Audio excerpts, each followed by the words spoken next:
Vale, porque a veces voy como muy rápido y se me olvida. Vale, pues esto ya grabando. Y, y nada, tengo aquí mi escritorio de la asignatura. Vámonos al módulo tuyo. Bueno, toda la asignatura. Aquí, vale. Exposiciones individuales, eso es. Bien, bueno, pues vamos aquí. Buenas tardes a todos. De nuevo ya aquí nos vemos las caras. Hoy día 17. Estaba antes, si alguno me habéis oído, habéis ido incorporando, habéis oído que estaba hablando con Sara, porque Sara, bueno, estaba la primera por aquí, le toca hoy presentar su noticia. Y ella me había enviado un correo a ver si podía, le coincide el examen con otra asignatura suya y a ver si se lo podía cambiar. Por mí sin problema, ya lo he hablado con ella y sin problema. Respecto, eso es una cuestión particular entre ella y yo, y ya creo que no hay ningún alumno que esté en el mismo caso, según entendí. Eh, pero lo que sí es de interés común es, bueno, es lo que le decía a ella, que ahora mismo recibí un correo. Esto que estáis viendo es la guía de la asignatura. Bueno, recibí un correo de la escuela de ingenieros en el que decía que estaban preparando ya para coordinarse a un tiempo vista con el asunto este de los exámenes, pues si había el examen se tendrá que realizar de acuerdo a la modalidad bimodal. La modalidad bimodal esta, hay dos modalidades o dos escenarios. Escenario bimodal y escenario de docencia virtual 100%. En el escenario bimodal, el escenario A, que viene en la guía, la evaluación se realiza, o sea, la prueba final es presencial. Por tanto, esto es de interés para vosotros. Si no cambia para nada, las cosas van bien, el asunto este de los contagios, no hay un repunte y no tienen que tomar las autoridades, en fin, la iniciativa de volver a confinarnos y este tipo de cosas. O sea, que si todo sigue como ahora, en definitiva, pues la prueba final será presencial.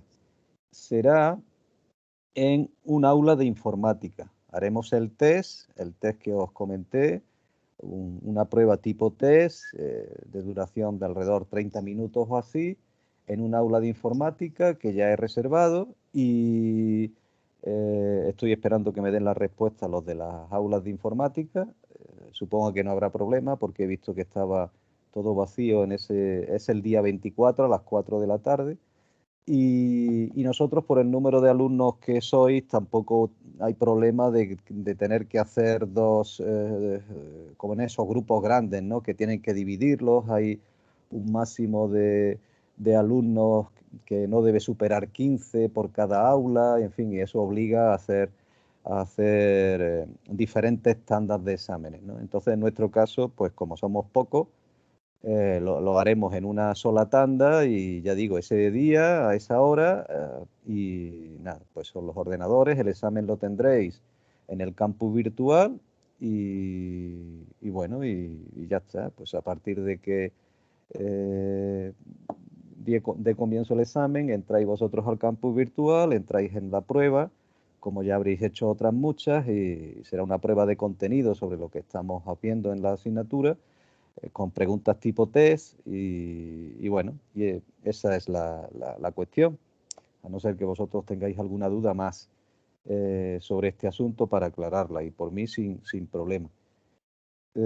Bueno, pues entonces os decía esto que estaba antes hablando con Sara por su problema, digamos, no problema, sino por la casualidad o la circunstancia personal de que le coincidían dos y ya de camino, pues le comentaba a ella esto de la presencialidad obligatoria del examen en este escenario A de tipo bimodal.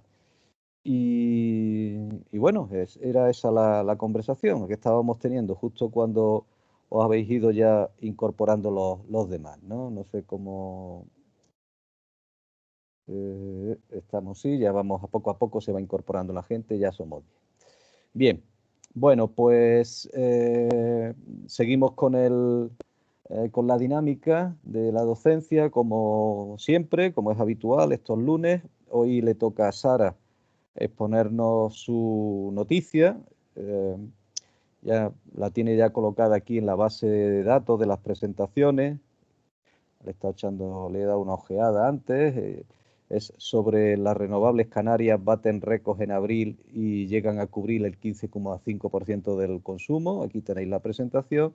Y nada, pues en cuanto yo le dé paso a ella, pues ella, en fin, compartirá su presentación, la oiremos y luego ya comenzaremos con el tema que nos toca hoy de responsabilidad ambiental. Hoy no tenemos, como ya fijamos el otro día, no tenemos presentaciones de actividades que habéis hecho, las dejamos para el día 24, las de las exposiciones de autorizaciones ambientales integradas y autorizaciones ambientales unificadas, y podríamos empezar ya con las exposiciones del registro PRTR, el registro europeo de contaminantes y de transferencia de residuos, y poco más. Solo decir que después de Sara creo que solo queda una alumna que quedaría por hacerla, voy a verla por apellido, por presentar la noticia. Lo vamos a ver enseguida y ya lo tengo aquí anotado, y ella sí está aquí, pues Sara nos habla hoy, una alumna, no, un alumno, perdón, José Carlos Triviño, que nos les tocaría exponer el próximo día. ¿Estás por aquí, José Carlos? José Carlos, ¿estás por aquí? ¿Me oís los Sí, sí, por demás? aquí estoy. Ah, vale, vale. Venga, pues nada, estaba diciendo que tomo nota ya que el próximo día expones tú la noticia, ¿no? Sí, sí, perfecto. Vale, nada, es por dejarlo así fijado. De todos modos, sabéis que es en orden alfabético y después de Sara, pues, en fin, el que queda eres tú, ¿no? Pero bueno, ya lo anoto yo por aquí y que a veces me despisto. Vale, bien. Bueno, pues entonces José Carlos ya está al tanto, ya estaba también y nada, pues vamos a, vamos a darle paso a Sara. Vale, ya está. Sara, puedes tú ya compartirnos tu presentación y cuando tú quieras, ¿sabes? Vale, ¿se ve? Sí, se ve muy bien. Vale, pues como ha dicho el profesor, yo he cogido la noticia que tenía como titular: las renovables canarias baten récords en abril y llegan a cubrir el 15,5% del consumo. Vale, esta noticia se abre paso con la siguiente frase, que es: las energías limpias y su contribución al sistema eléctrico de Canarias siguen su avance en plena pandemia. Y me ha llamado la atención porque yo, que soy de Lanzarote, he visto que han puesto un nuevo parque eólico en la capital de la isla y ha sido durante la pandemia. Entonces, pues he buscado un poquito de información y con la noticia esta. Para empezar, a pesar de que el consumo eléctrico de Canarias descendió en el primer trimestre del año, ya que se demandaron 1.869 gigavatios hora, casi un 13% menos que en el mismo periodo, pero de 2020, la producción de las renovables, a pesar de ello, creció un 0,7% y, por tanto, su peso en el mix energético de Canarias. Vale, según la Red Eléctrica de España, en el primer trimestre de este año se produjeron 288.524 megavatios hora con renovables, que suponen el 15,5% de toda la electricidad producida en el periodo. Y aunque aún queda mucho por recorrer para alcanzar los objetivos que se haya propuesto el Gobierno de España para 2030, que es llegar a un 42%, parece que se está yendo por el buen camino. Además, abril ha sido el mes en el que se ha tenido una mayor producción de electricidad con energías renovables, sobre todo en Gran Canaria, y por eso voy a hablar de los datos de Gran Canaria. La energía eólica llegó a los 172,42 megavatios a las 12 del 19 de abril y ese mismo día, entre las 2 y las 3 de la tarde, se produjeron 165,22 megavatios hora. Después, el 20 de abril, se registró entre las 2 y las 3 una potencia instantánea de 169,24 megavatios, que permitió cubrir el 45% de la demanda.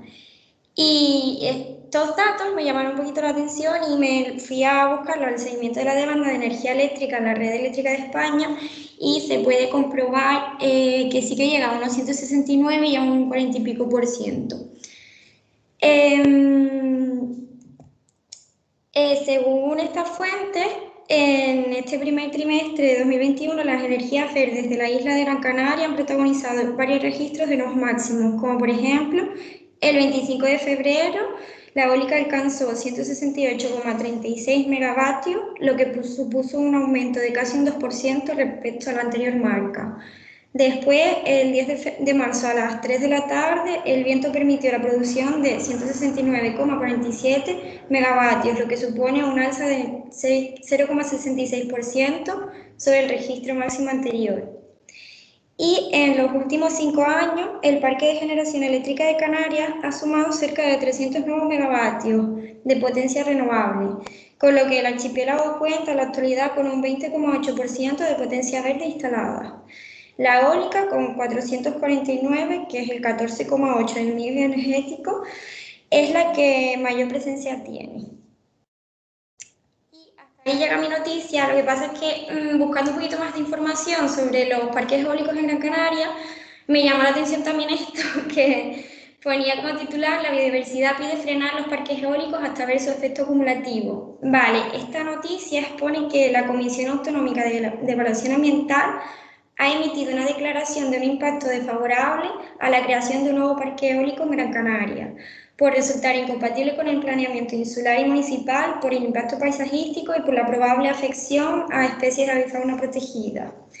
El informe del proyecto del Servicio de Biodiversidad del Gobierno de Canarias va más allá todavía y reclama aplicar el principio precautorio de incertidumbre previsto en la Ley del Suelo de 2017 y posponer la autorización administrativa de nuevos parques eólicos hasta conocer la planificación sectorial o territorial de la industria energética, el dimensionamiento final y contar con estudios científicos específicos. Vale, es que para construir un parque eólico, pues se debe disponer de la declaración de impacto ambiental positiva, como lo que hemos estado viendo en la asignatura, y no es posible construir en zonas protegidas ni con una declaración de impacto negativa. Y bueno, con todo esto quiero decir que hemos tenido buenas cifras en Canarias de producción de energía eléctrica por los parques eólicos y hemos aumentado el número de parques eólicos, pero hay que buscar un equilibrio entre ambas cosas. Y, por ejemplo, aquí vemos un cernícalo canario, que es muy típico aquí, que es una especie protegida y que, claro, esto le pasa a los pájaros porque al tener las alas abiertas y eso significa que tienen una gran envergadura y demás, pues tienen poca maniobrabilidad y no son capaces de esquivar a tiempo los aerogeneradores. Y también es verdad que Canarias es un sitio de paso de muchas aves migratorias y claro, hay que tener en cuenta muchísimas cosas. Y bueno, y esto sería todo. Pues muchas gracias, Sara. Sí, estamos bueno, la asignatura esta precisamente va de esta asignatura y en vuestra especialidad de ingeniero de la energía va precisamente de estos contenidos, a lo que estamos viendo, ¿no? Por un lado estamos viendo que hay un auge tremendo de las energías renovables y además fundamentado en evitar las malas consecuencias del cambio climático, reduciendo lo que es los sistemas de producción tradicionales de energía, quemando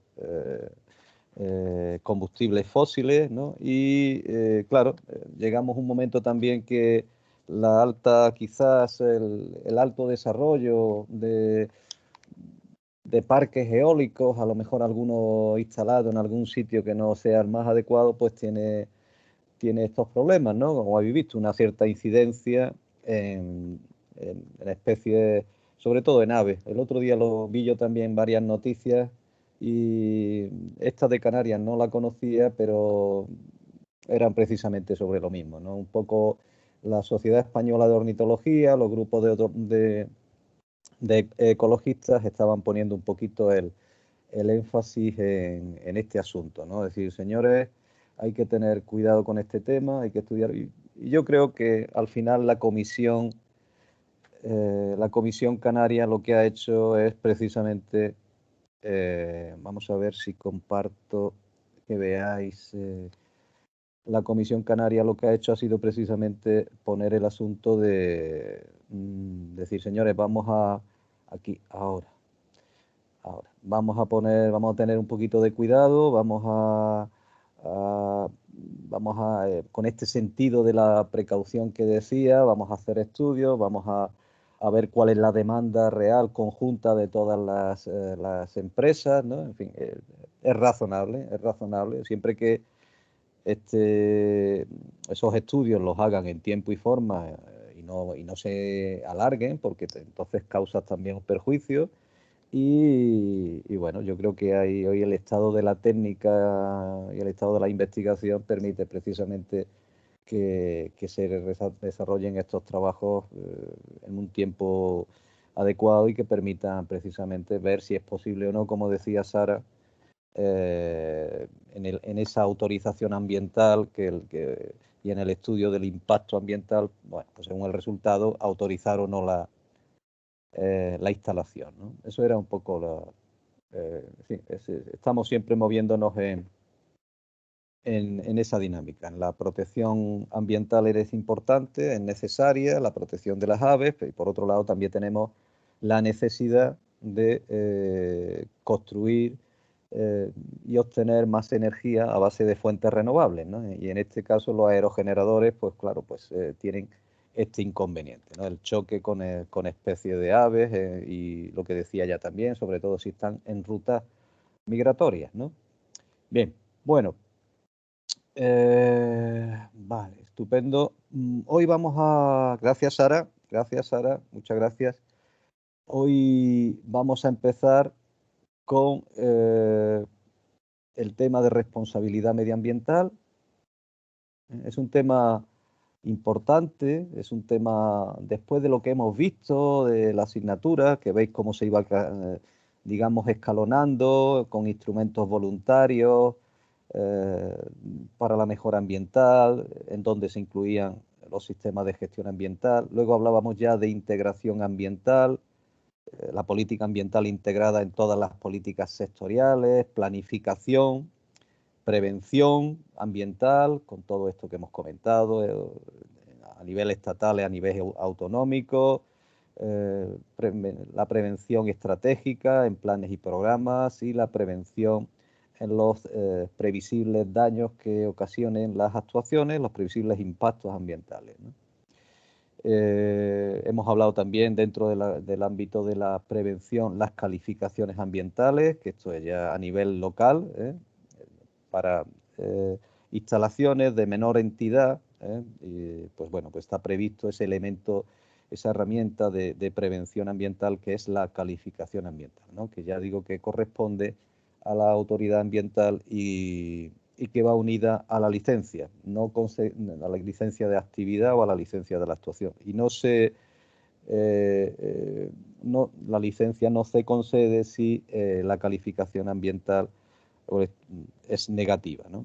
Bien, pues vimos también, por último, los registros de autorizaciones ambientales integradas, los registros de autorizaciones ambientales unificadas en el caso de Andalucía, los registros de análisis estratégico de planes y programas a nivel nacional, también vimos los registros de estudio de impacto ambiental a nivel también estatal, en aquellos en donde es competente el Estado, en aquellas actuaciones en las que era competente el Estado, y pasamos a la última vez a ver el registro europeo de emisiones y transferencias de contaminantes, en el que tenéis que hacer una actividad. Hoy no hay actividad que hacer, ya se acabaron, tan solo tenéis que presentar 2 de las que habéis hecho, que las haremos en las clases siguientes, y lo vamos a dedicar, ya digo, hoy a responsabilidad ambiental.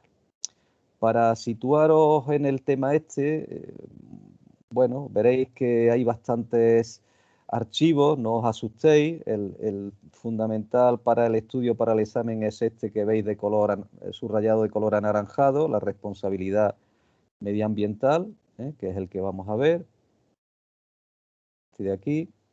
Y además os he incluido la ley sobre la que se desarrolla todo este apartado, todo este gran tema de responsabilidad ambiental en España, la ley y el decreto. La ley por un lado y el desarrollo de la ley mediante el decreto. También os he incluido aquí una presentación de una serie de... CONAMA es el Congreso Anual de Medio Ambiente y hay una presentación el año 2016 de Cachón sobre la responsabilidad ambiental. Ahora le echaremos un vistazo porque, bueno, al ser una presentación, pues tiene esa cualidad de síntesis que tienen las presentaciones, además visual, pero bueno, sobre todo él hace incidencia en su presentación en el Congreso Nacional de Medio Ambiente en la aplicación de la directiva europea relativa a este asunto de la responsabilidad medioambiental. Luego veis que en recursos complementarios hay bastantes. Bueno, los recursos complementarios son herramientas para consulta, para ojear si tenéis interés, las tenéis ahí de todos modos. Iremos viendo uno por uno, pero solo a nivel de presentación. Y al final veis que hay, estos son dos vídeos, son dos enlaces que vamos a empezar a verlos, son dos vídeos cortitos. Este de aquí es más largo, no lo vamos a ver completo, veremos 5 minutitos, una cosa así. Y el siguiente se refiere también al corredor verde Guadiamar, que está relacionado con este primer vídeo, que es el accidente que se produjo en la presa de Aznalcóllar, en Sevilla, en el año 1998. Esto nos va a servir para ilustrar lo que yo voy a referiros posteriormente sobre responsabilidad ambiental.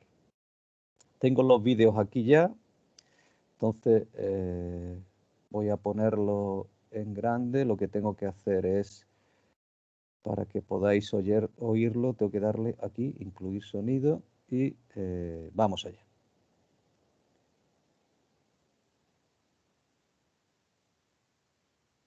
Vamos a ver. De nuevo con ustedes, en Los Reporteros.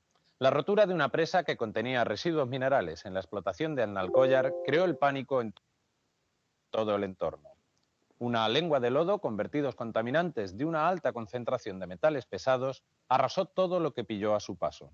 El temor inmediato fue por el parque de Doñana, pero después se ha visto que el desastre afectaba de forma preocupante a otras zonas.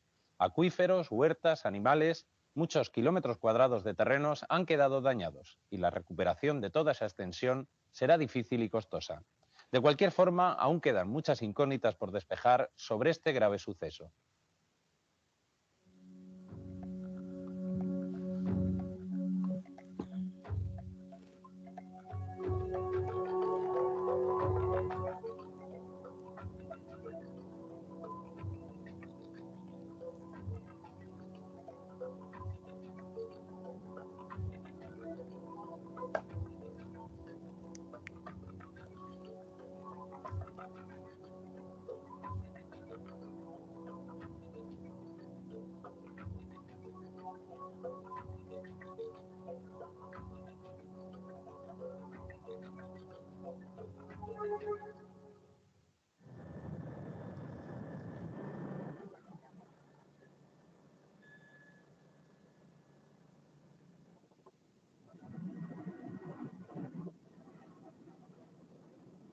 La mañana del sábado 25 de abril, España despertó con un sobresalto.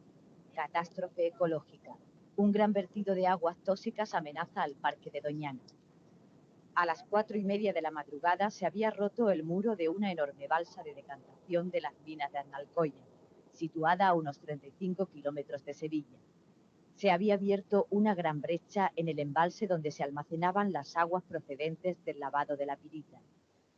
La rotura dio vía libre a unos 5 millones de metros cúbicos de aguas y lodos tóxicos que empezaban a discurrir por el río Guadiamar, afluente del Guadalquivir y uno de los principales abastecedores de agua de las marismas y el Parque Nacional de Doñana. Una mancha negra y envenenada corría río abajo y se expandía por la vega del Guadiamar, como se expandía la noticia por los medios de comunicación de todo el mundo. Doñana es reclamo internacional para lo bueno y lo malo, reserva de la biosfera, patrimonio de la humanidad y el tesoro natural más importante de Europa. Todo eso estaba en peligro.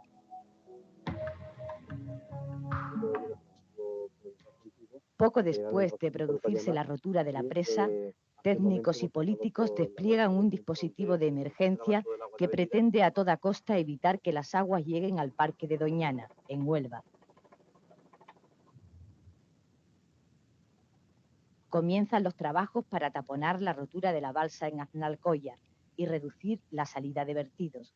Se cierran las compuertas que comunican el río Guadiamar con el Coto, y a lo largo del cauce del río se empiezan a levantar diques que desvíen el curso de las aguas y los lodos contaminados.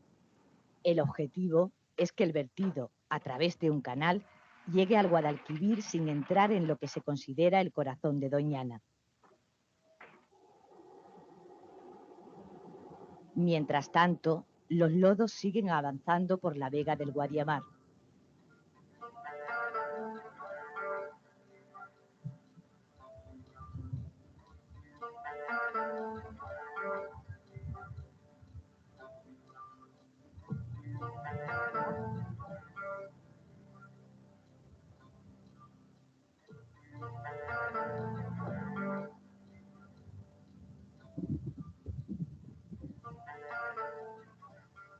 Algunas casas de campo se ven inundadas por la riada tóxica, como esta de la familia Pérez Ramos, que tiene que abandonar su vivienda.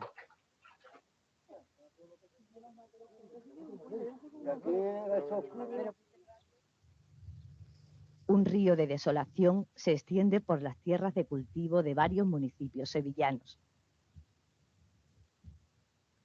En el tramo alto, desde la desembocadura del Agrio, es un desastre. Y lo que hay es el cauce de un río cubierto de una masa enorme, de unos lodos negros muy agresivos. Ha muerto prácticamente todo. Solo se podría decir que hay algunas bacterias que pueden haber sobrevivido a semejante impacto. Es un impacto inmenso. Naturalmente tardaría muchísimo en recuperarse, muchísimo significa muchas decenas de años, y los suelos quedarían probablemente a una escala todavía mayor improductivos. Esto es en el tramo alto del río. A medida que el vertido va bajando, los expertos afirman que pierde toxicidad porque parte de los metales pesados se va depositando en el fondo. Aún así, el peligro avanza, ya desviado al Guadalquivir. La ministra de Medio Ambiente, Isabel Tocino, viene a Doñana y asegura que el corazón del parque se ha salvado. No todo el mundo lo tiene tan claro. Las aguas y el lodo de la mina han sido desviados para que lleguen al mar a través del Guadalquivir, atravesando terrenos de la zona denominada preparque. ¿Se han producido filtraciones al parque? ¿Se puede considerar a salvo el parque si se han contaminado sus alrededores? ¿Sabe la naturaleza de límites? Comienza la polémica y las contradicciones sobre los hechos y su interpretación. 3 días después de la rotura de la balsa, las aguas ácidas, aunque ya menos tóxicas y diluidas, llegan a la desembocadura del río Guadalquivir, en Sanlúcar de Barrameda, en Cádiz. Hasta aquí el siniestro viaje del vertido. Pero volvemos al punto de partida, a las minas. Las causas de la rotura de la balsa están siendo investigadas judicialmente. Tanto la empresa como la... Bueno, hasta aquí, vamos a ver, voy a recuperar el sonido.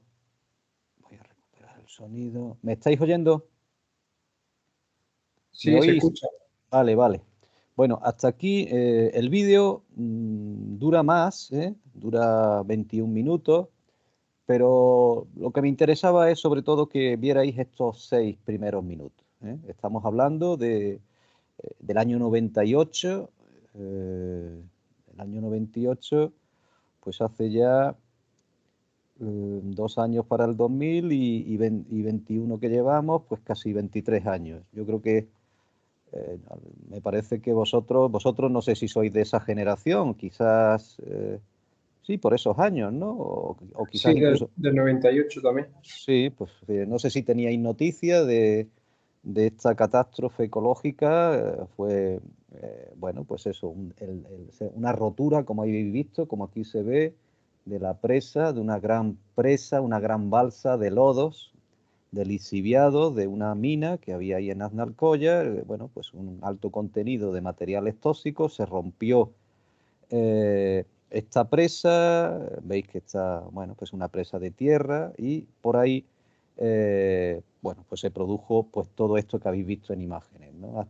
Y la gran amenaza era a través del río Guadiamar que llegara al Parque Nacional de Doñana. Bien, eso fue en el 98 y la empresa dueña de la mina era Boliden. Ahí vamos, la verdad que a nivel nacional e internacional fue noticia primerísima, cundió una gran alarma.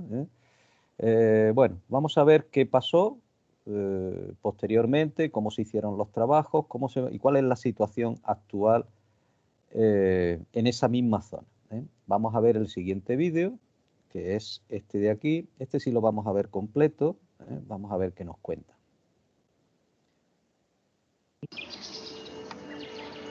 20 años después de estar tocado de muerte, el río Guadiamar y las tierras que lo circundan son una fuente rebosante de vida. El corredor verde ha conseguido convertirse en el pasillo ecológico que une Sierra Morena con Doñana, un espacio natural con el que soñaron los que con su esfuerzo y conocimiento hicieron posible su recuperación.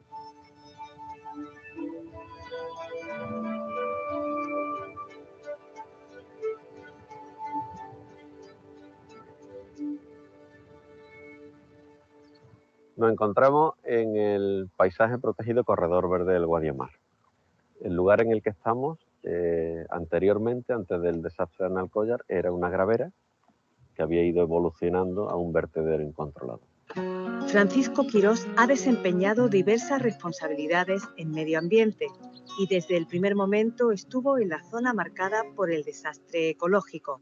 Había muchísima incertidumbre porque era la primera vez que aquí, y creo que en Europa, nos enfrentábamos a un reto de este tipo. Entonces recuerdo que llegaron operarios pues, para ir retirando peces y venían con el equipo, pero no traían mascarilla ni nada de eso, y al poco tiempo empezaron a decir que tenían un poco de molestia en la vía respiratoria y tal, y rápidamente se cortó hasta que se trajeron mascarillas. En aquella marca, ahí está marcado donde llegaron los lodos tóxicos de la mina de Aznalcóllar cuando se rompió. Ahora va hace 20 años, el 25 de abril de 1998. Esto quedó totalmente destruido. La vida prácticamente se eliminó de aquí del cauce del Guadiamar. Joaquín Cid es vecino de Sanlúcar la Mayor, uno de los 7 municipios junto a Aznalcóllar, Benacazón, Huévar, Olivares, Villamanrique de la Condesa y Aznalcázar, por cuyos términos se integra el Corredor Verde. Es fotógrafo aficionado. Por fortuna, las autoridades, tanto autonómicas como nacionales, reaccionaron a tiempo y entonces se comenzó la limpieza de lodo. Se llevó a cabo en un tiempo récord de unos 7 meses. El ingeniero de montes, Javier Serrano, dirigió la oficina técnica del Corredor Verde del Guadiamar, un órgano creado una vez que la retirada de lodos tóxicos había terminado. Nosotros, desde la oficina del Corredor Verde que creó el gobierno, pues éramos los encargados de certificar que efectivamente la Confederación Hidrográfica, la Administración del Estado y en su caso la empresa, pues se ajustaban a los criterios que se habían pactado de nivel de limpieza o de nivel de actuación. No había precedentes mundiales sobre la actividad con un proyecto de restauración de esta envergadura, entonces se ensayaron toda clase de remedios posibles, desde la biorremediación con plantas, que tuvimos muchos convenios con todas las universidades y con el Consejo Superior de Investigaciones Científicas, hasta la descontaminación química de los suelos. De manera que se dan las condiciones para abordar un proyecto de gestión integral de cuencas. Francisco Borja fue uno de los miembros del equipo de coordinación científica. El PICOVER, como se denominó el proyecto de investigación, contempló 4 líneas: la remediación, eliminación de la contaminación, restauración, y una línea novedosa fue la componente social. Esta era la primera vez que se lleva a los pueblos implicados, los principales centros implicados, municipios implicados, y se lleva todo un proyecto de comunicación, de divulgación y de participación, cauces de participación ciudadana, de tal manera que era necesario hacer el Corredor Verde, era un proyecto para todos. Ese era el lema, un espacio para todos. La experiencia de la gestión socioecológica del territorio, que hoy día pues también nos parece algo normal, empieza en Andalucía y en España. El Corredor Verde del Guadiamar fue una experiencia pionera en la creación de corredores ecológicos en Andalucía. En abril de 2003, hace ahora 15 años, fue declarado paisaje protegido. Que fue el primer espacio protegido con esa figura de protección, fueron unas 2000 y pico hectáreas. En el año 2003, 5 años después del desastre. Y posteriormente, en el año 2015, fue declarado zona especial de conservación, que es una figura de protección ya a nivel europeo. Yo creo que se han aprendido muchas cosas que luego se han exportado a otros países de Europa ante situaciones parecidas, no tan potentes como aquí. Pero desde luego yo lo que sí he visto era que una vez que se coordinó bien entre investigadores, técnicos y personas que tenían que tomar las decisiones, pues ha funcionado muy bien. En este caso hemos tenido suerte y entonces hemos ganado todo el espacio de libertad que tiene el río, todas las riberas, todo el río, y se ha ganado un espacio natural para el disfrute de las personas. Hay una lección clara, ¿no? que es que pues más vale prevenir, ¿no? Porque luego el coste de poder recuperar una actuación que podía haberse prevenido es muy grande y no siempre se puede restaurar. Para el ecologista Juan José Carmona, que participó en el Comité Científico Técnico del Corredor como miembro de ADENA, aún queda mucho por hacer. Creo que se ha aprendido poco de la catástrofe porque seguimos teniendo muchísimas balsas como la de Aznalcóllar en toda España, que además, al igual que esta, las empresas que la gestionaron en su momento desaparecieron. Se ha aprendido alguna cosa como, por ejemplo, que hay que pedirle, lógicamente, a estas empresas avales y seguros para poder afrontar una posible desaparición de la empresa y que no dejen los pasivos ambientales. Paula Marejón inició su actividad laboral como bióloga en el Corredor Verde del Guadiamar. Junto a Teodoro Marañón, supervisan los proyectos de control de elementos contaminantes. Actualmente estamos concluyendo un proyecto europeo de 5 años en el que se tratan las distintas amenazas del suelo y nuestro estudio es la amenaza del suelo, es la contaminación. Desde nuestro grupo de investigación nos gusta denominarlo como un enfermo crónico, por el tipo de contaminante que tiene. Está contaminado por elementos traza. Estos elementos, una vez que están en el suelo, no se degradan y permanecen en el suelo por largos periodos de tiempo. Con lo cual la contaminación está muy estable, que no crea ningún problema de toxicidad, pero los metales siguen estando en el suelo, con lo cual es necesaria una monitorización del corredor cada cierto tiempo. Lo cierto es que se convirtió de alguna manera en un corredor ecológico, se pudo recuperar toda esa zona que estaba ocupada, se han recuperado llanuras de inundación, ha mejorado la vegetación de la ribera y, bueno, al margen de algunos detalles que creemos que 20 años después todavía sigue haciendo falta, pero la diferencia respecto a lo que tenemos antes de la catástrofe es increíble.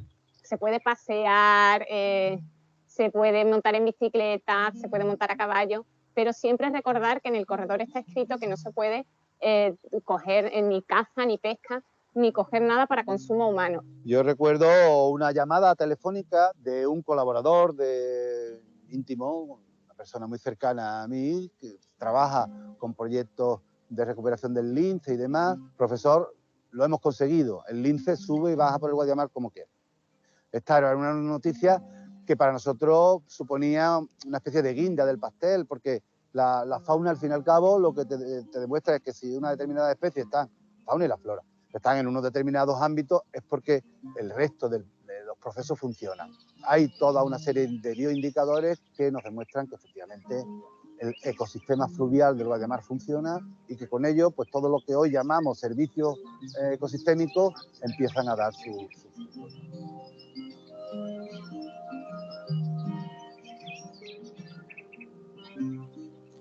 Bien, bueno, pues hasta aquí los dos vídeos que yo quería que, bueno, que los sirvieran un poco de, digamos, de prólogo a lo que vamos a ver ahora sobre responsabilidad medioambiental. No sé si vosotros sabíais de este asunto, de este problema del desastre de Aznalcóllar. ¿Lo habíais oído antes o ya esto os queda para vosotros como muy años atrás? ¿Podéis contestarme alguno? ¿Lo conocíais? Yo para nada, la verdad. Yo tampoco.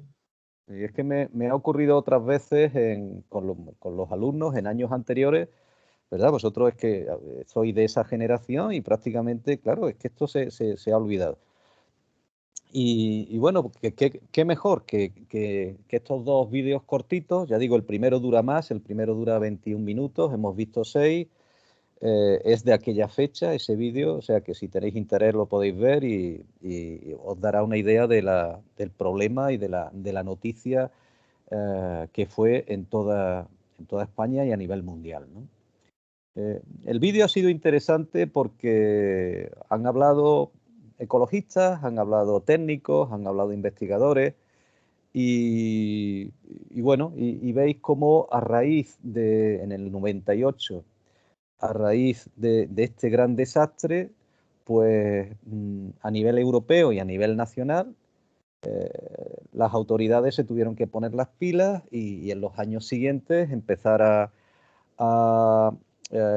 bueno, a aprobar en el caso europeo directivas. La directiva comunitaria sobre responsabilidad ambiental, la 35, se aprobó en el 2004. En el 2007 es la transposición de esa directiva al ordenamiento jurídico español mediante la ley 26 del 2007 de responsabilidad medioambiental.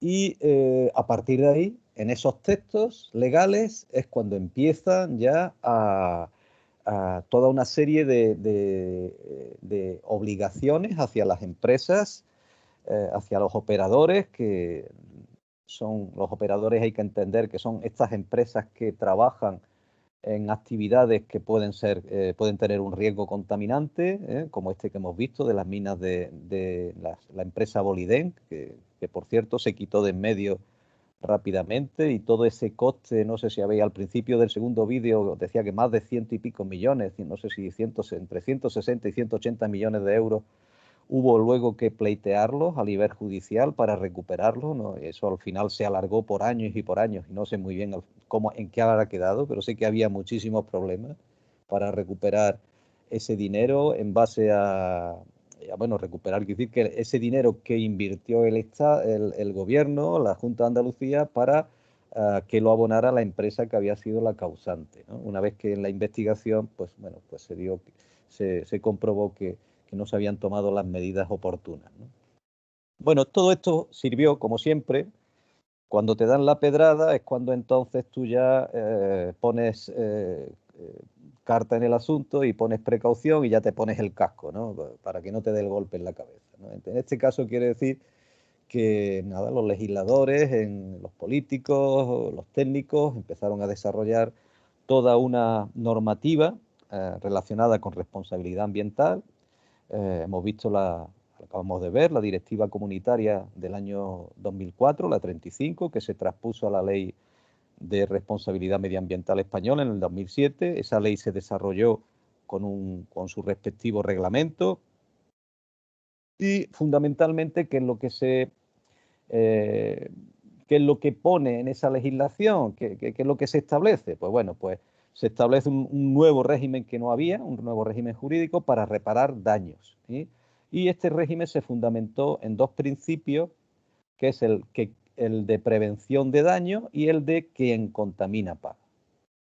De modo que los operadores que ocasionen daños al medio ambiente o amenacen con ocasionarlos deben adoptar medidas necesarias para prevenir esos daños, su causa, y para devolver, y si el daño se ha producido, devolver los recursos naturales dañados al estado en el que se encontraba antes. La Ley 26 de 2007 hemos visto que se desarrolló mediante el decreto 2090 del año 2008. Y el decreto, los decretos, los reglamentos, lo que hacen siempre, los reglamentos de las leyes, lo que hacen, se suelen aprobar por reales decretos, no son leyes, son reales decretos, y lo que suelen establecer es, de una forma ya más concreta, es el desarrollo de lo que figura en la ley, ¿no? En este caso, pues se establecen los métodos de evaluación de los riesgos para calcular la cuantía de la garantía financiera y la forma en la que se debe realizar la reparación de los daños. Es decir, vamos a ver, ya se actúa mucho sobre la prevención. Habéis visto que el técnico, el jefe de la oficina técnica, responsable de la reparación, de la restauración, decía que, bueno, que una de las cosas que se han aprendido precisamente es que hay que prevenir antes que curar, porque una vez que se produce el daño, el coste es enorme. Y la manera de prevenir es, pues, obligando a las empresas que desarrollan ese tipo de actividades, las actividades que están sujetas en la Ley 26/2007 a establecer esas garantías y a aplicar estos contenidos de la ley, vienen en su anexo, en el anexo 3 de la ley. Bueno, pues tienen que ellas calcular el coste de lo que supondría un accidente en sus instalaciones, ¿no? Tienen que, en fin, hay una metodología para ello y de acuerdo con el coste que se alcanza para restaurar a su momento inicial ese posible daño, esa es la cantidad que está obligada a entregar, a depositar como garantía financiera para el desarrollo de esa actividad. Es lo que también decía, no sé si era el ecologista u otro, dice, claro, las empresas, dice, aún tenemos muchas balsas de empresas que ya no existen, se han ido, en aquel momento no había obligación de depositar una garantía financiera, pues ahora vas y buscas a la empresa, la mayoría son internacionales, están en países extranjeros y el problema es enorme. Entonces, claro, bueno, una de las cosas que hemos aprendido, es decir, oiga, usted quiere desarrollar esa actividad que potencialmente es contaminante, pues entre otras cosas, usted está obligado a desarrollar toda una serie de actuaciones de prevención y si se produce un daño a usted recuperar el terreno a la situación inicial antes del daño, pero además usted me va a depositar una garantía financiera que el importe de la garantía es lo que se calcula entendiendo que puede costar el daño producido. Y esa garantía usted la tiene que depositar en una cuenta que se establece, que fija el Estado y usted no puede retirar el dinero de ahí hasta que no ha finalizado la actividad, ¿no? Es una manera de decir, oiga, si se produce el daño, yo ya sé que con cálculos establecidos el daño podría alcanzar a tantos millones y tal, esa es la garantía que tiene usted que depositar, hay unos límites también, y aunque usted con una estrategia de defensa se quite de en medio o desaparezca la empresa, yo tengo esa garantía para hacer frente al daño producido, ¿no? Bien, eso también lo comentaban en el vídeo, por eso me parecía que era bastante interés que lo conocierais. Ya veis que se aprendió mucho de ese desastre de Aznalcóllar en estos aspectos de responsabilidad medioambiental. También hemos visto a lo largo de la asignatura que se van, ya lo he comentado otras veces, con las sucesivas normas legislativas que hemos visto, que bueno, que avanzan la sociedad, avanza el tiempo corre y lo que se aprobó años atrás, pues con los años venideros, pues puede ser necesario cambiarlo, modificarlo, ¿no? Pues esta ley, la Ley 26 de 2007 de responsabilidad medioambiental, pues igualmente fue también modificada en el 2014, mediante la Ley 11 del 2014. Se modificó porque la directiva europea, la 35, fue modificada por otra directiva, concretamente lo veis aquí, dice, fue necesario transponer lo dispuesto en el artículo 38 de la directiva 30 del 2013, que que modificaba la directiva anterior. Por tanto, al haber una nueva directiva, pues fue necesario modificar la ley que teníamos anteriormente en la ley 26 del 2007, ¿no? Se reforzaron los aspectos preventivos en esta modificación, se simplificaron y mejoraron ciertos aspectos de la aplicación y, ya digo, se traspuso el artículo 38 de la directiva nueva. Además, el Real Decreto, se aprobó un Real Decreto que modificaba el reglamento que había sido aprobado con anterioridad, el reglamento de la ley, con el Real Decreto 2020-2008, ¿no? Bueno, pues ya veis que al modificar la directiva corre en cascada, ¿no? La cascada baja, la ley sí hay que modificarla y el reglamento de la ley hubo que modificarlo. Bien, bueno, vamos a eso en cuanto a cuestiones, digamos, de índole normativo.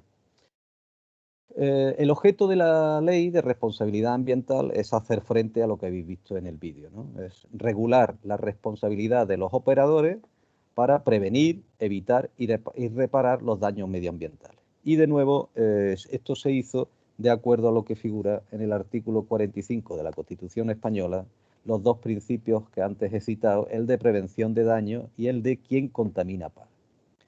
De ese modo, lo que se persigue es reforzar la prevención, que es lo que comentaba el técnico, el ingeniero de montes encargado de esa oficina de restauración, asegurar la reparación de los daños medioambientales, que en este caso de Aznalcóllar, los que tuvieron que hacerlo fueron la Junta de Andalucía y el Estado con sus propios medios económicos, y luego, por supuesto, con la ley nueva, garantizar la prevención y la reparación de los daños que la haga el operador, el causante de ese daño, ¿no? Esos, en esencia, fueron los objetivos principales de esa norma, ¿no?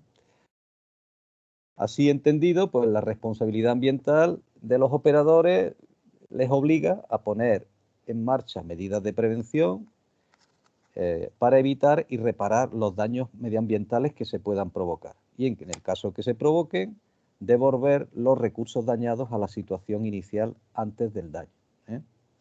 Se exige al titular, al operador de la actividad económica o profesional, que debe asumir toda la totalidad de los costes de las medidas de prevención y reparación. De esta manera, la ley distingue entre dos tipos de responsabilidades medioambientales. Una, digamos, responsabilidad objetiva e ilimitada para todas las actividades incluidas en el anexo 3 de la ley, que obliga al operador a adoptar las medidas de prevención, evitación y reparación necesarias, con independencia de que se actuara o no con dolo, culpa o negligencia. O sea, quiere decir, usted tiene una responsabilidad aunque usted lo haya hecho de la mejor manera y usted haya adoptado todas las medidas, pero usted tiene una responsabilidad objetiva si usted está incluido en el anexo 3, la actividad que usted desarrolla está en el anexo 3 de la ley, ¿eh? Luego hay una responsabilidad subjetiva para el resto de actividades en las que se limita la adopción de medidas de reparación a los casos que exista dolo, culpa o negligencia. Por tanto, la ley distingue, en resumen, dos tipos de responsabilidad. Si la actividad que usted realiza está en el anexo 3, ya sea sin culpa o con culpa de que se haya producido ese daño, usted está obligado a ello, tiene esa responsabilidad. Y si usted ejerce una actividad que no está incluida en ese anexo 3, el resto de actividades, usted tiene una responsabilidad siempre que lo haya hecho, o sea, que haya una culpa expresa, ¿no? En lo que dice los casos que existe dolo, culpa o negligencia, ¿no?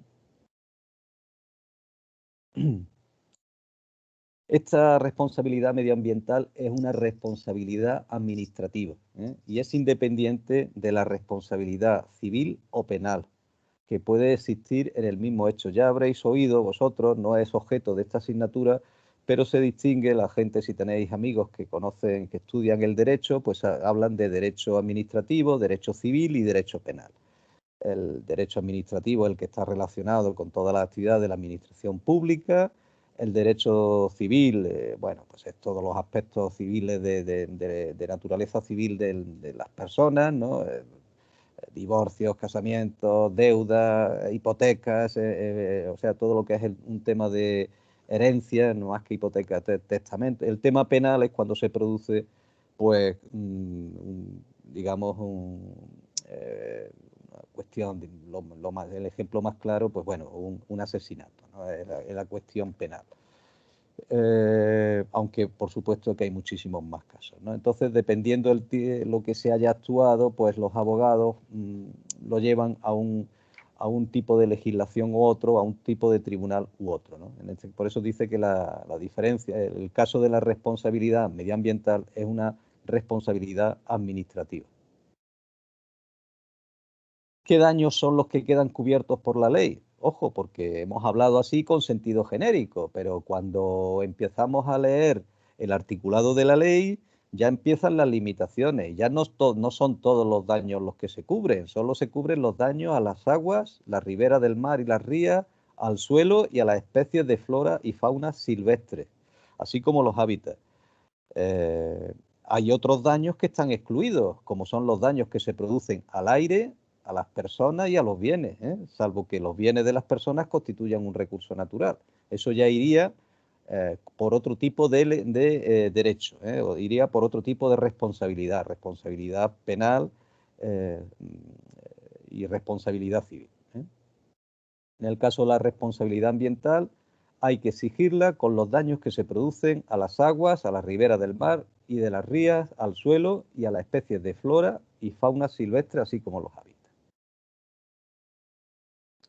Además, quedan excluidos los daños ambientales, prestar atención a esto, por eso digo que el articulado hay que leérselo muy bien, porque del sentido genérico amplio primero, luego vamos descendiendo y suele haber, empezamos con las excepciones, pues los daños ambientales, la responsabilidad medioambiental, están excluidas los daños ambientales ocasionados por conflicto armado, como veis ahí, por guerra civil, insurrección, fenómenos naturales de carácter excepcional, inevitable e irresistible, daños ocasionados por actividades de la defensa nacional o la seguridad internacional, daños medioambientales ocasionados por actividades de protección contra desastres naturales, daños medioambientales cuando tengan su origen en sucesos cuyas consecuencias en cuanto a responsabilidad e indemnización están establecidos en convenios internacionales que figuran en el anexo 4. Estos también están excluidos. Los riesgos nucleares a los daños medioambientales o a la amenaza inminente de que tales daños se produzcan causados por actividades que empleen materiales cuya utilización está regulada por la normativa derivada del Tratado Constitutivo de la Comunidad Europea de la Energía Atómica también están excluidos, y actividades cuyo régimen de responsabilidad establecido que esté establecido en los convenios internacionales que os he comentado que figuran en el anexo 5 de la ley. Por tanto, bueno, de estos primeros conceptos generales que estamos diciendo, vamos descendiendo y vemos que la ley deja muy claro dónde hay que aplicarlo y dónde no hay que aplicarlo. ¿Qué son las medidas de prevención que determina la ley? Pues bueno, pues son aquellas medidas que el titular de la actividad debe adoptar para impedir que se produzca o se reduzca, que se produzca un daño, o si el daño se produce, reducir ese daño. Hemos hablado también habla de prevención, evitación y reparación. ¿Cuáles son las medidas de evitación? Pues aquellas medidas que una vez producido el daño, el titular de la actividad responsable debe de adoptar para limitar o impedir mayores daños medioambientales. Se ha producido ya el daño, no estamos en el terreno de la prevención, sino ya se ha producido, pues son una serie de medidas que el operador tiene que adoptar para limitar o impedir mayores daños. Las medidas de reparación, ¿cuáles son? Pues oye, se ha producido el daño, lo habéis visto ahí en los dos vídeos, una lengua de agua, de lodos que amenazaba el Parque Nacional, con un recorrido a lo largo del río Guadiamar de 20, de 30 kilómetros, desde prácticamente Sierra Morena a Sanlúcar de Barrameda. Pues nada, la zona... La reparación consiste pues precisamente en las imágenes que habéis estado viendo sobre todo en el segundo vídeo, ¿no? De reparar, restaurar, reemplazar los recursos naturales, todas esas labores también incluso de investigación que se ha realizado y las que continúan realizando, como decía la bióloga, ahí sigue habiendo metales tóxicos, metales pesados, que de hecho dice que no se permite que se cace ni que se consuma nada de lo que se produce en ese paisaje, hoy en día paisaje protegido.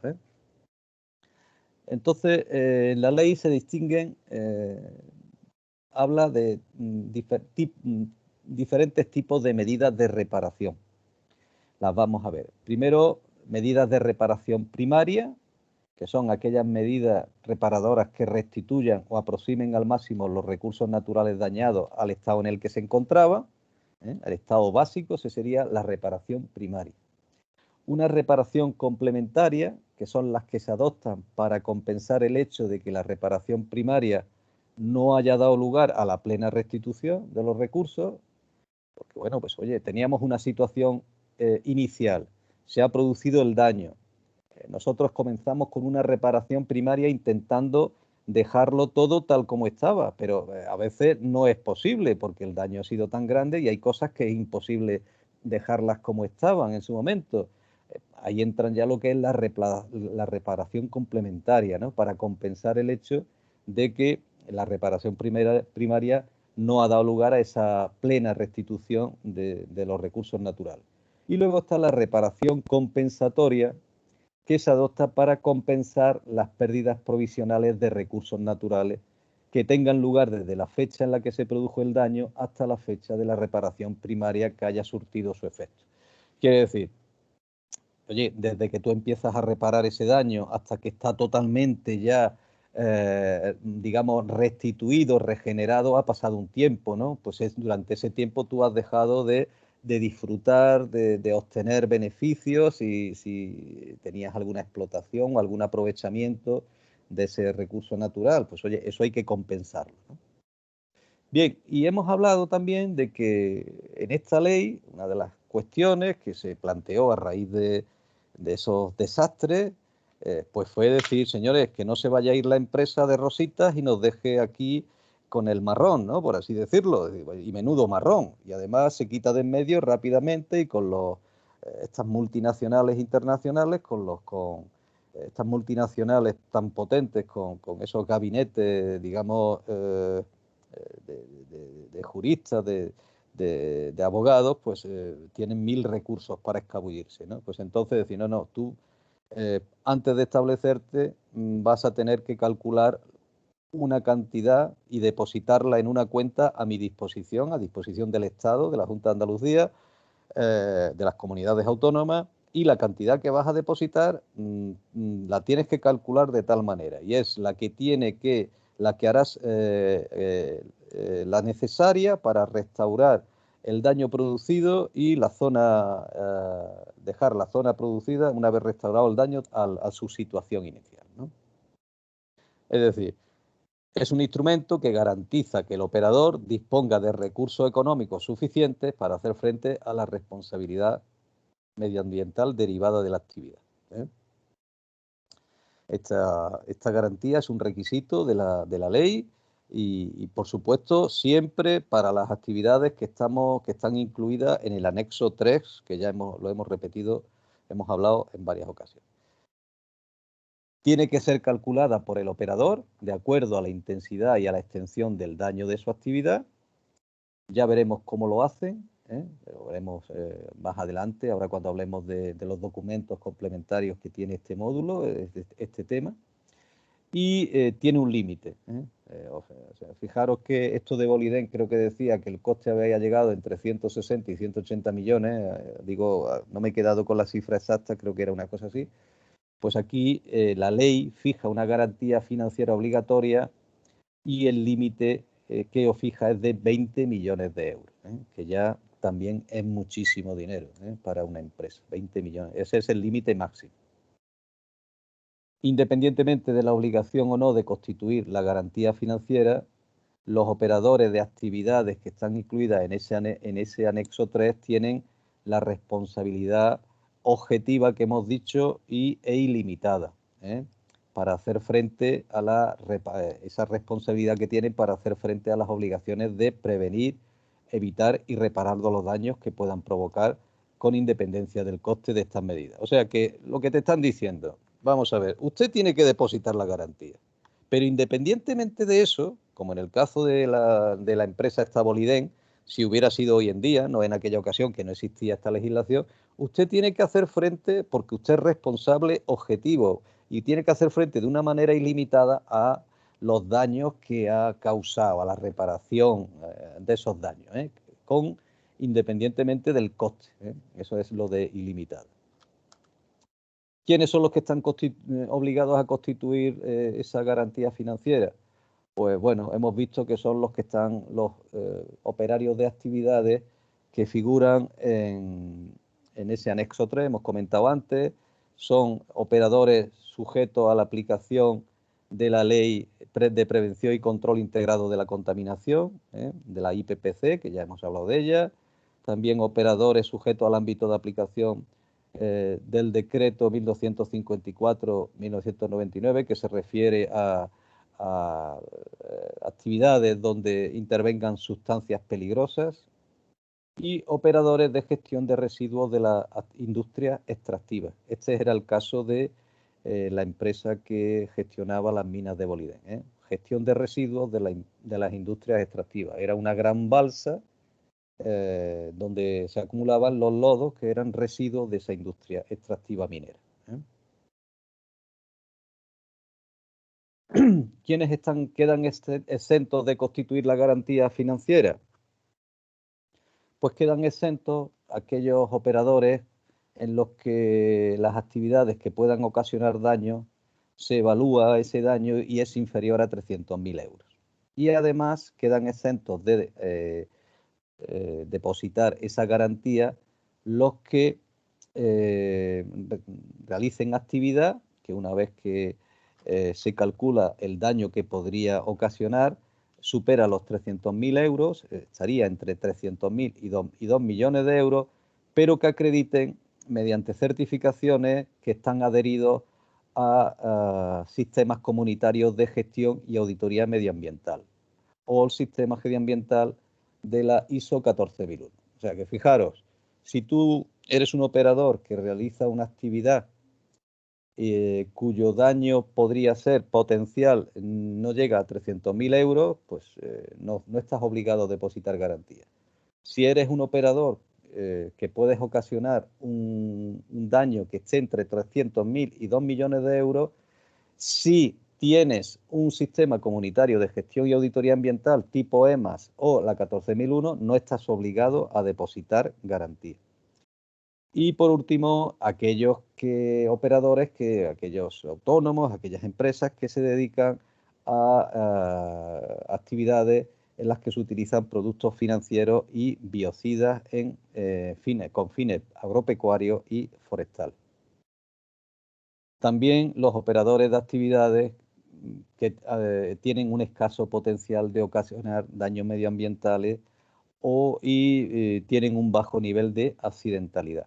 Veis cómo lo que seguimos, cuando seguimos profundizando en la ley, pues ya nos va limitando qué tipo de daños son los que tienen esa responsabilidad medioambiental, respecto a la garantía, cuáles son los que tienen que depositar esa garantía y cuáles no.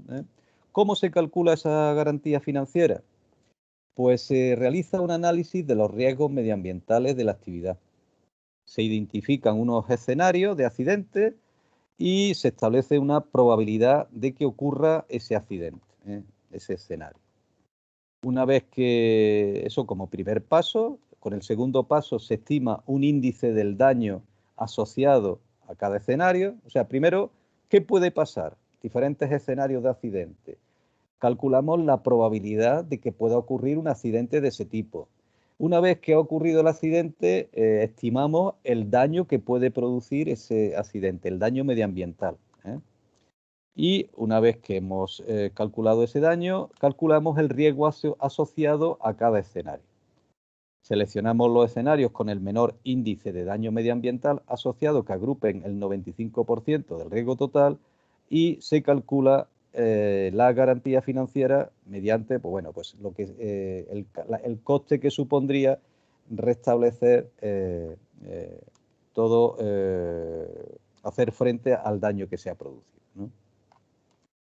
Esto en principio ya veréis que en el caso español se han desarrollado muchas guías e incluso aplicaciones informáticas que vamos a ver esto, lo vamos a ver ahora más adelante de pasada, así de manera genérica, que lo sepáis, para, oye, que los operadores tengan un criterio común de cómo calcular, hacer estos cálculos, ¿no? El análisis primero de riesgo medioambiental, luego el índice de daño medioambiental y luego para calcular el coste de esos daños, ¿no? Digamos que para establecer la cuantía de la garantía financiera, pues se seguirán los pasos: cuantificar el daño medioambiental generado en el escenario que se ha seleccionado en los pasos anteriores y luego, bueno, pues una vez que lo has cuantificado ese daño, pues lo monetizarás. Bueno, quiere decir, calculas en una cosa es cuantificar el daño en hectáreas, en especies, en superficie afectada, y otra cosa luego ya es ponerle cifras a eso, ¿no? Calcular el coste, ¿no? Esos costes, es lo que es monetizar ese daño medioambiental. Y la cantidad que te salga es para la reparación primaria, el proyecto, el coste total del proyecto que tengas que realizar para restaurar, reparar de una manera primaria, tal como hemos dicho antes, el concepto ese de reparación primaria sería la cifra a la que estás obligado a depositar como garantía financiera, ¿no? ¿Qué son los análisis de riesgos medioambientales que hemos visto anteriormente hace un momentito para calcular esa garantía? Pues digamos que es un instrumento destinado a evaluar y analizar el riesgo medioambiental de la actividad y establecer las bases para una gestión eficaz del mismo y facilitar la toma de decisiones en esa gestión. Lo tienen que realizar todos los operadores de actividades que están enumeradas en el anexo 3 de la ley. Este análisis de riesgo medioambiental permite a los operadores conocer si están obligados o no a constituir garantías financieras y, en su caso, cuál es la garantía que tiene, la cuantía de esa garantía financiera. Se tienen que identificar unos escenarios de riesgo y eso permite llevar a cabo una adecuada gestión. Eso es bueno porque tú te estás anticipando y por tanto sabes y puedes decidir o definir con anterioridad cuando ocurra un accidente cómo tienes que actuar. Por tanto, no se deja nada a la improvisación y eso beneficia porque hace que se reduzcan los daños medioambientales que se puedan ocasionar. Esto se hace de acuerdo a una norma UNE, que es la 150.008, de análisis y evaluación del riesgo medioambiental. También hay otras normas equivalentes, pero bueno, en principio se puede hacer de acuerdo con esa norma y de acuerdo con el desarrollo del reglamento de la ley. Vamos a echar un vistazo a la... hemos hablado mucho del anexo 3, vamos a verlo en la ley. Vamos a ver, me voy más rápido. Aquí está, y luego hemos hablado también del anexo 5, de los convenios que estaban exentos. Le vamos a echar un vistazo. En el anexo 3 tenemos las actividades a las que se hace referencia, las que están sujetas a la garantía, las que están obligadas. Lo hemos repetido varias veces en esa página web, ¿no? Pues las tenéis aquí enumeradas: explotación de instalaciones sujetas a una autorización de conformidad a la ley de prevención y control integrado de la contaminación, esa te lo pone ya en el número 1. No voy a leerlo todo. Luego, actividades de gestión de residuos, transporte, recuperación, eliminación de residuos peligrosos, todos los vertidos en aguas interiores superficiales, en fin, vienen una serie de actividades. Pues un operador que realice una actividad de ese tipo, vertidos a las aguas subterráneas, fabricación y utilización, almacenamiento y transformación de embotellado, en fin, todas estas actividades que figuran aquí son las que tienen que, en principio, hacer ese análisis de riesgo, calcular esa garantía, ver por su importe si están obligadas a depositarla o no y, por supuesto, son conocedores de que tienen una responsabilidad objetiva e ilimitada que decíamos, ¿no? Respecto a los convenios que decía que estaban exentos de esta ley, pues bueno, pues ya vemos aquí que está el Convenio de París acerca de la responsabilidad civil en materia de energía nuclear y el convenio complementario sobre este tema, el Convenio de Viena sobre responsabilidad civil por daños nucleares, de nuevo, la Convención por indemnización suplementaria a daños nucleares y el protocolo común relativo a la aplicación de la Convención de Viena y Convención de París. O sea, todos los daños relacionados con accidentes nucleares están excluidos de esta ley que hemos comentado, que es además transposición de una directiva europea. Bien, vamos allá. Vamos a volver. Tenéis aquí también el Real Decreto, donde desarrolla todos esos pormenores que hemos dicho. Bueno, pues el tipo de reparaciones, cómo se calcula la garantía, el análisis de los riesgos, la identificación de los daños, bueno, todo esto que hemos comentado, ¿no? Como recursos complementarios, bueno, antes de pasar a los recursos complementarios, quiero que veáis y así lo llevamos todo en orden, esta presentación sobre responsabilidad medioambiental que presentó este señor, Javier Cachón, de la Dirección General de Calidad y Evaluación Ambiental en el Congreso Nacional de Medio Ambiente en el 2006. Es ya digo, tiene la cualidad de todas las presentaciones, ¿no? Que al ser visuales y además sintética, pues nos permite recordar cosas de las que hemos hablado, ¿no? Pues nos habla de los objetivos de la ley, relativa a daños medioambientales, promover una actitud preventiva y de gestión del riesgo. Nos habla de la responsabilidad medioambiental, esta ley, lo hemos hablado. Nos habla de la responsabilidad objetiva para las actividades que figuran en el anexo 3 y subjetiva para las que no figuran, para el resto. Nos habla de reparación, en todo caso, ilimitada del daño. Nos dice que es una responsabilidad administrativa, esta responsabilidad medioambiental, que solo se aplica a daños y amenazas de daños significativos. No, aquí vamos a entender esto de daños significativos y daños no significativos. Esto es interesante, que no lo hemos visto antes en el texto. Veis aquí en este esquema o en este cuadro que tenemos a la izquierda importancia del daño, de modo que tenemos daños significativos y un daño no significativo, y separado por una línea roja que la denomina umbral de significatividad.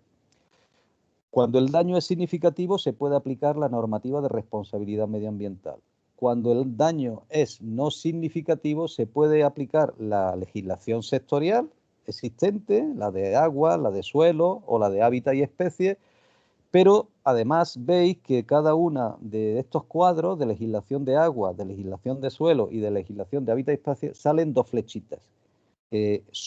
Una se queda a nivel de umbral de significatividad y otra incluso supera. Quiere decir que podemos aplicar la legislación sectorial tanto de agua, de suelo, de hábitat, tanto si el daño es no significativo como significativo.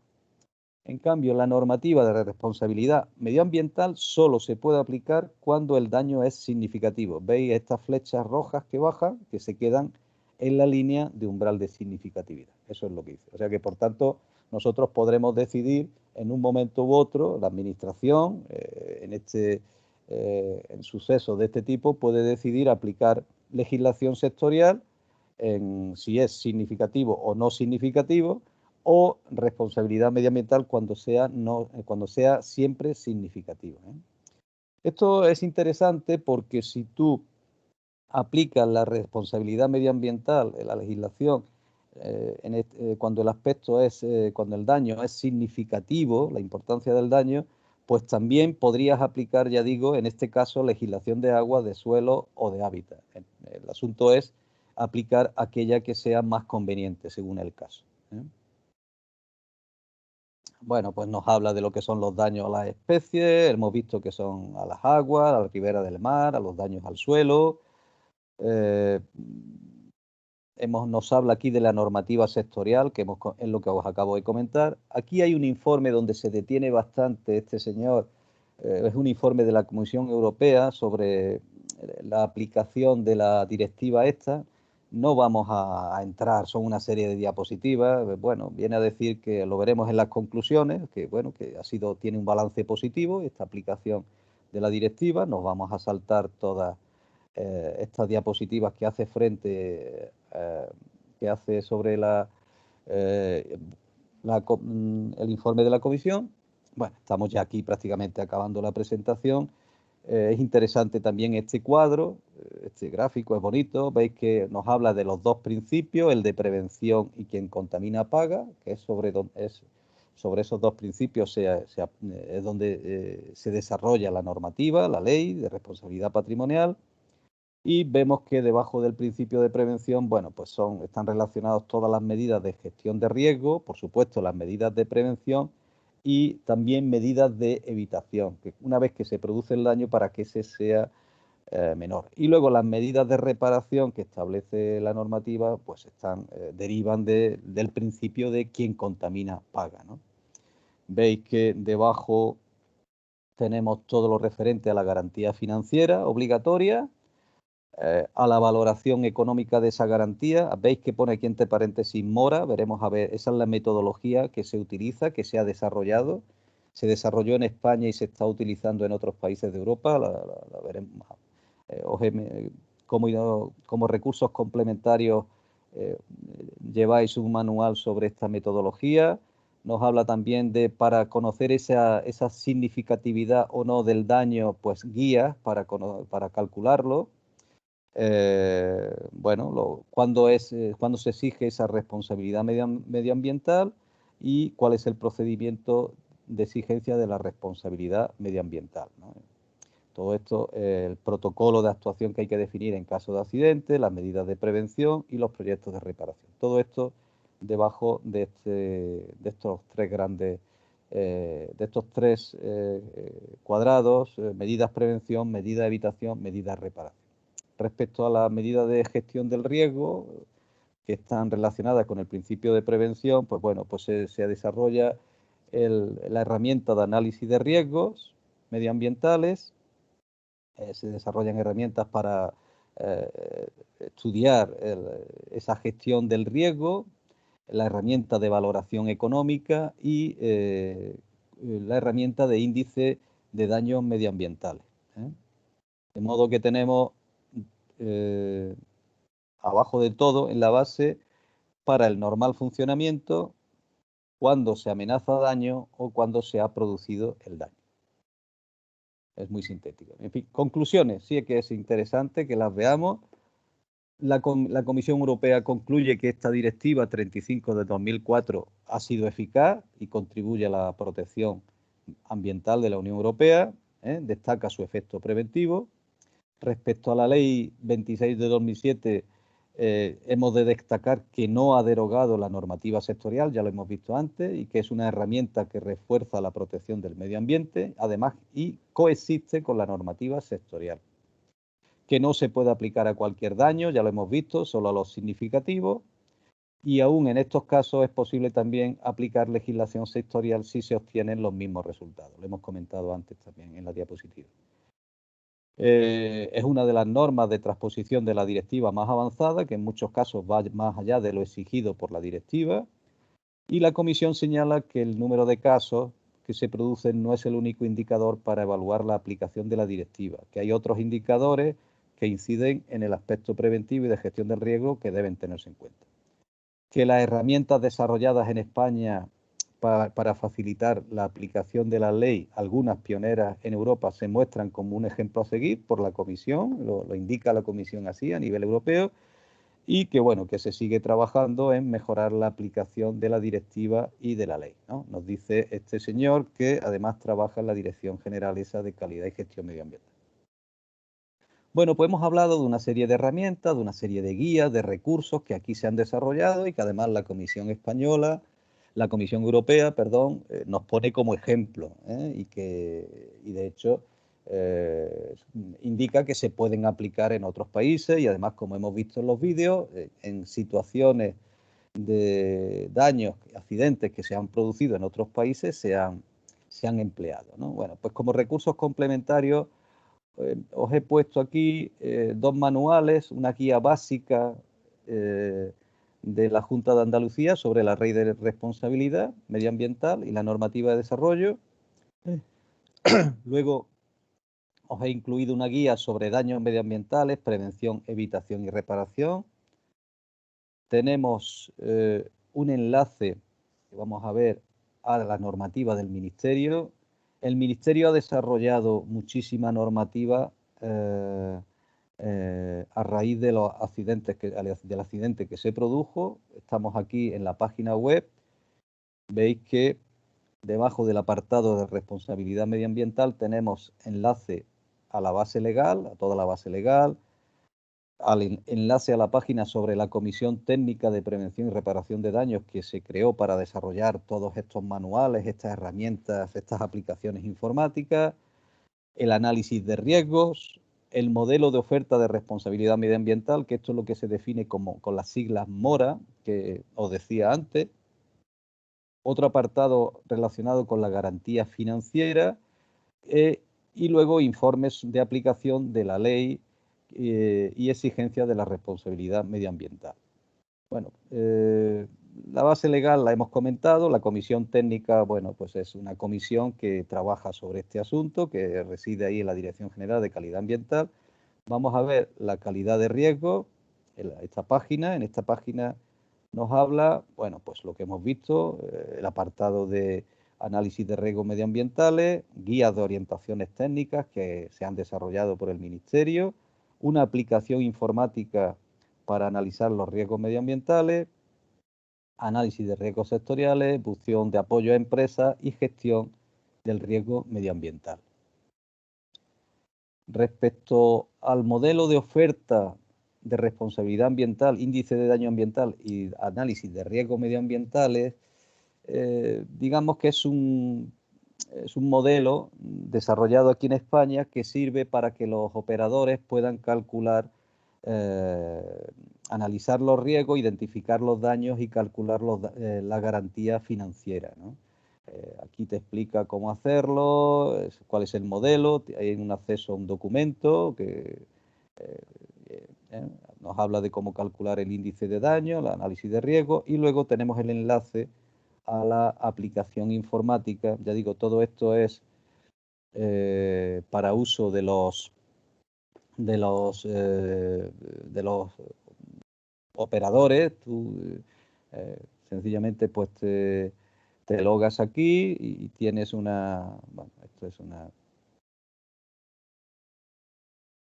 voy a, sencillamente para que lo veáis, entramos y aquí esta es la aplicación informática. Veis que para realizar un nuevo informe de análisis de riesgos medioambientales, informe de identificación de daños y el informe MORA para calcular ya lo que es la cuantía de la cuantía del posible daño medioambiental según la actividad que realizas, ¿no? Entonces, pues tú ¿quieres hacer un nuevo informe? Pues nada, pues análisis de riesgos, ¿no? Pues empiezas aquí, Ya entras el informe, metes la fecha, lo guardas y empiezas a realizar, te van saliendo una serie de páginas y lo importante, lo bueno es que facilita a los operadores el análisis de los riesgos, identificar esos escenarios de accidente, identificar los daños que se producen en cada accidente y luego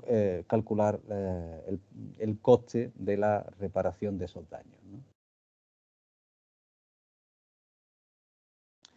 Os he descargado aquí como documento, como recursos interesantes, pero ya digo complementarios, una guía del 2019 del Ministerio. Ya habéis visto que en la presentación en el Congreso Nacional de Medio Ambiente este señor comenta, pues eso, ¿no? que la propia Comisión Europea facilita, o sea, felicita a España por todo el desarrollo de guías, de aplicaciones, que además se encuentran tanto ya a nivel en inglés y en español para las empresas, ¿no?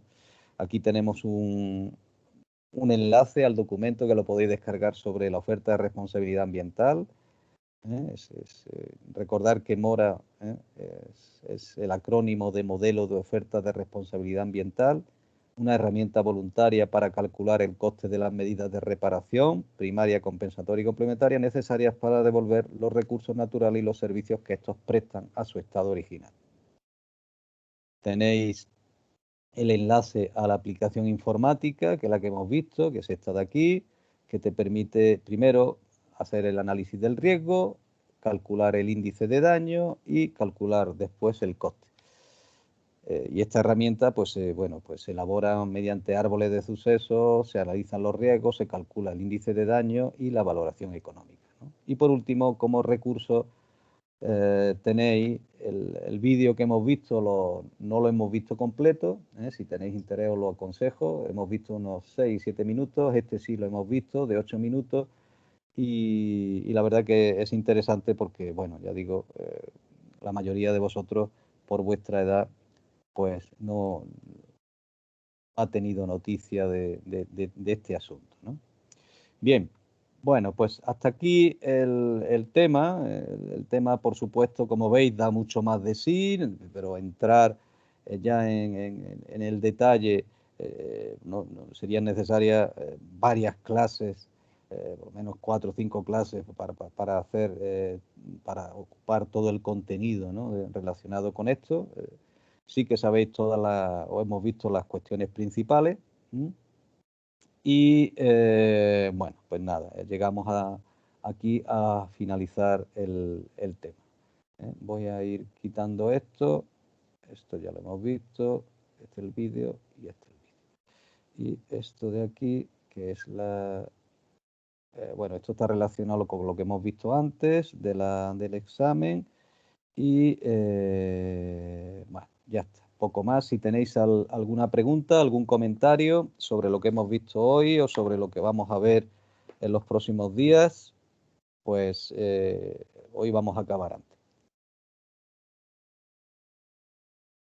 Habéis oído todos, supongo, lo que he comentado al iniciar la clase con Sara, ¿no? Respecto a lo de la presencialidad del examen, ¿no? Al estar en escenario bimodal, a día de hoy, si cambiaran las cosas y cambia la modalidad de la asignatura de el escenario bimodal a un escenario de docencia virtual, pues el examen sería también 100% virtual, el examen sería también a distancia, como estamos haciendo las clases. ¿Algún comentario más sobre este asunto? ¿No? Bueno, pues continúo entonces. El próximo día tengo aquí ya anotado que José Carlos nos va a hacer esa breve presentación de la noticia que elija y luego el próximo día 24, ojo que ya tenéis, empezaremos con las presentaciones de las exposiciones de las actividades que habéis hecho sobre autorizaciones ambientales y integradas y unificadas. Yo aprovecharé para ir tomando mis notas de calificación y bueno, pues tendremos también, lo haremos de la misma manera que hemos hecho las que habéis expuesto, que también me han servido a mí para ir tomando ya notas sobre lemas. Según cómo vayamos de tiempo, podremos entrar o no en las exposiciones del trabajo que habéis hecho sobre el registro de emisiones y contaminantes y de transferencia de contaminantes, y así es, de esa manera vamos a ocuparnos en las dos últimas clases. Y además, por supuesto, en todas las dudas que tengáis sobre el examen o sobre otra cuestión de la asignatura. ¿Algún asunto más? ¿Alguna pregunta? Voy a detener la grabación. Estáis por ahí, ¿verdad?